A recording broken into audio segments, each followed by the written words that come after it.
குவைத்தில் கட்டடம் ஒன்றில் ஏற்பட்ட பயங்கர தீ விபத்தில் சிக்கி 41 பேர் வரை உயிரிழந்துள்ளனர். இந்த தீ விபத்து இன்று அதிகாலை ஏற்பட்டது.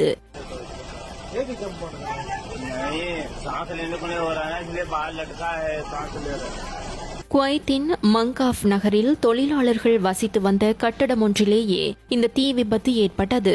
தீ விபத்தில் உயிரிழந்தவர்களில் 4 இந்தியர்கள் உள்ளடங்குவதாக வெளிநாட்டு ஊடகங்கள் செய்தி வெளியிட்டுள்ளன.